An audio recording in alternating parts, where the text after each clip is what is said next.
In the name of my ancestors,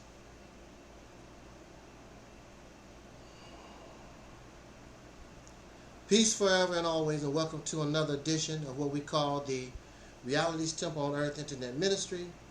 I am the gatekeeper, host of this program, known here on social media. Wherever you may find me, I am known as the mighty Angel Snub 7. I am your soul brother, number one. One of the things that you may find disgusting in the black conscious community, that's what they call it. I don't know where that name came from, but I don't remember this name being used during the 1960s or the 70s. I never heard of the black conscious community, the black conscious movement or whatever. I just know of I'm proud to be black. We were all proud to be black.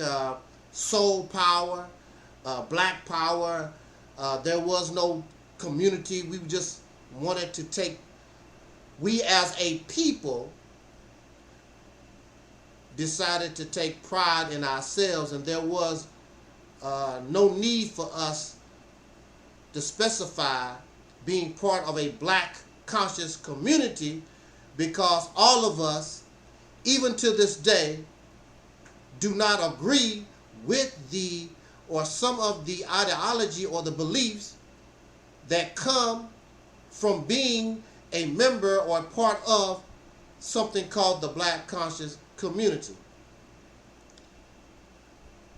And definitely what many would not want to be associated with is that, of course, not all, but you will find many in the black conscious Pan-African mindset community, you will find them very, very profane, nasty, arrogant, disrespectful, a bunch of know-it-alls who believe they are supreme and no more than their average brother and sister in the street. They are awoke. They are conscious. Conscious does not mean that you will take action or you will produce anything. It only means that you are enlightened, you are awakened to certain things around you. There are many people laying in hospitals who are conscious, but they cannot do anything. But they understand what is happening around them. This is the black conscious community, and since they have been on social media, YouTube, Facebook, Instagram, for at least, 20 years now, they have produced nothing because they're only conscious. They blame, even though there are thousands, even though there are thousands of them, they blame the black community, black Americans in this nation, foundation of black Americans, however you want to call it. It's so many names. Identity, this community suffers from identity crisis, but we're going to say black Americans or foundation of black Americans. They blame the black community for their failure not to even improve themselves, because if it's so good, why can't you do something for yourself? It's thousands of you. It's thousands of Pan-Africans produce nothing. It's thousands in the black conscious community produce nothing, but they know it all. And they are better. and they talk like they're better and smarter. I've been on YouTube since 2007. That's all I've ever heard. You don't understand. I'm smarter. I'm better. For 9 years, I was part of this and didn't know it. I didn't know it was called some kind of black conscious community. But for 9 years, actually longer, I was part of it. I am you. We all come from the same place. In the rural South, in Mississippi, I was raised a Baptist. And as a young person, I was converted to Islam at an early age. And I began to call myself a Muslim follower of the Honorable Elijah Muhammad. And I was proud and I was confident in my teachings, in my belief. But the difference between myself and so many of these suckers in this black conscious community garbage, wherever I went, because when I was there, I was boots on the ground. And you're not going to go out in the community disrespecting people because somebody will put a bullet in your brain. These people, social media gives you an opportunity to disrespect folks, call them out their name, make threats with no consequences, hiding behind an avatar, or knowing that you're thousands of miles away from somebody. Cowards. But when I was doing my thing, I was on the street talking to people in person. And even so, I was not taught, and I never carried myself as a know-it-all. And I was accepted into the Christian church. And people would greet me when I visited the tavern or the house of prostitution, which I didn't know was a house of prostitution, or the bar, wherever I went, because I respected people wherever they found themselves in life. I'm not better than the prostitute. I'm not better than the drug dealer. I'm not better than the Christian. I'm not better than the Hebrew. I'm not better than the Pan-African. I'm not better than nobody.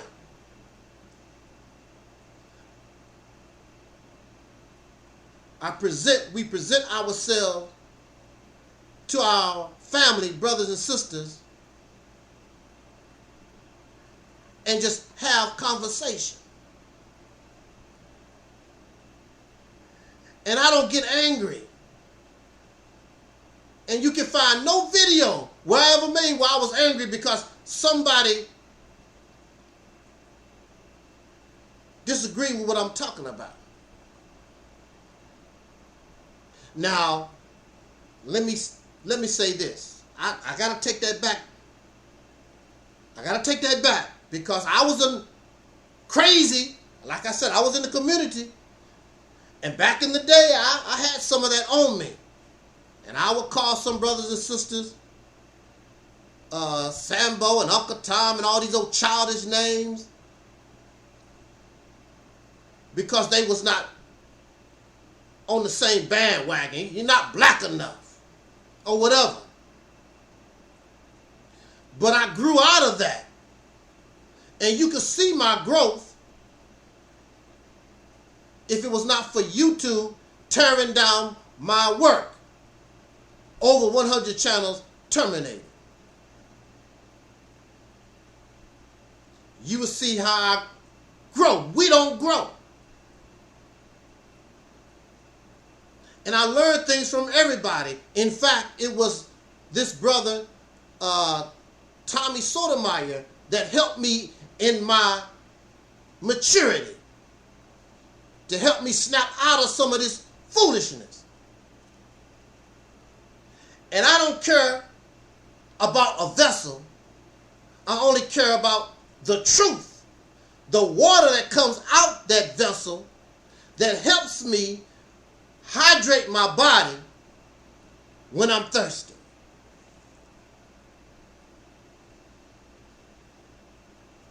So,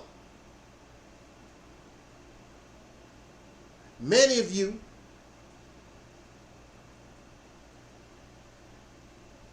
even though you call it black conscience, many of these things are still slave teachings. You bowing down, you got to serve and wait for the Savior and all this other stuff. It's still slave teachings. You want to go back to Africa and bow down to the African and follow and serve. I'm not into that. But you think that's good. And you think that's good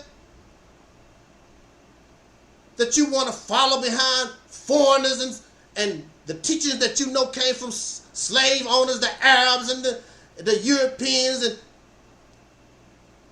you repeat. They are confident in what they repeat from a DVD and these books that all these self-made scholars. Some of these people just came out of prison. They've been reading books and, I know that. But they're not producing anything. 20 years, put it in the comment section. What do they produce? They're not producing anything. And what little they do produce is nothing to help 40 million people in this country. Only a little. That's because they cannot even unite among each other. Thousands of them. Something is wrong. Because the concept of black, the concept of African was never meant to unite nobody. It was meant to cause confusion and division. And that's exactly what you see. And so these folks sit back and they watch DVDs and they read all the books and their tapes. And I follow the teaching. The teaching is belief. Also, what qualify them, what qualify you to be a teacher, and all you do is repeat something that you heard from a DVD, what you read out of a book, go to debates, tapes, and whatever else, movies that you watch. You offer nothing from self-discovery. You talking about some stuff from 5,000 years ago, 2,000 years ago, 1,400 years ago, 100 years ago, 1930, 1920, and you the all-knowing. You know everything. But then you come here, or you meet a brother like myself or a sister like myself,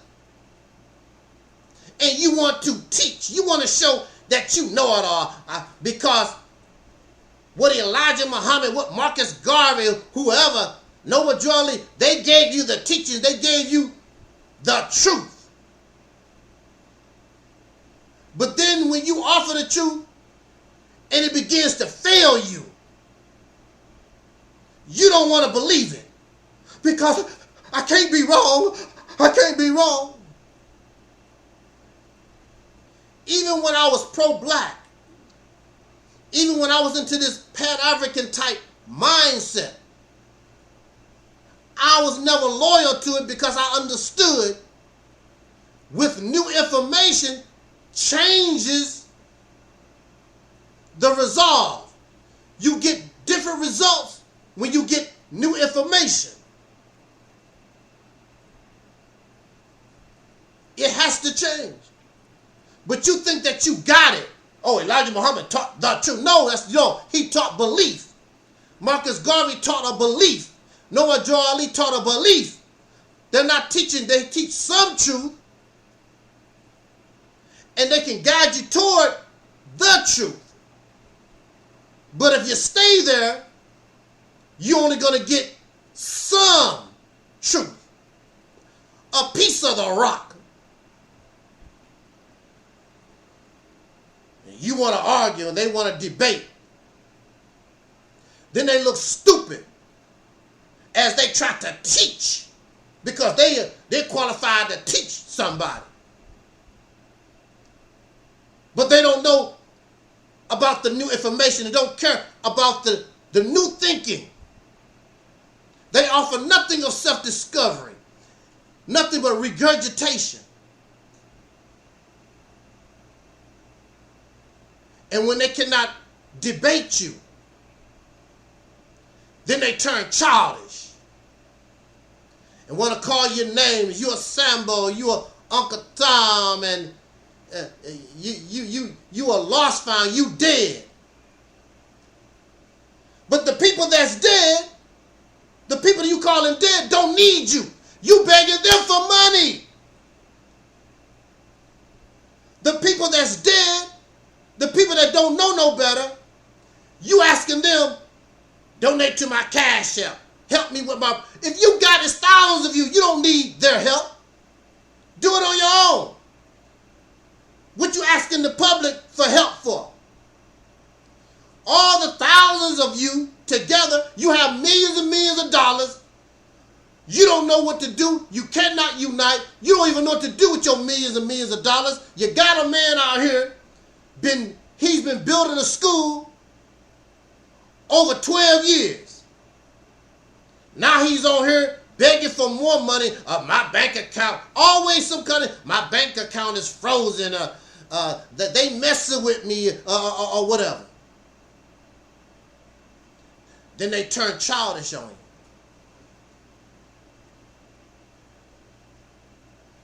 you. And you really want folks to get behind you and your foolishness and your child. If you was a threat, then Google and Facebook would tear down your channels worse than mine, because it's thousands of you. But Facebook don't bother you.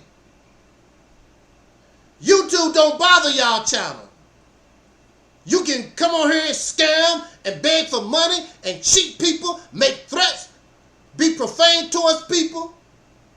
And Google and Facebook don't bother you because they like that. They see that you're not going nowhere.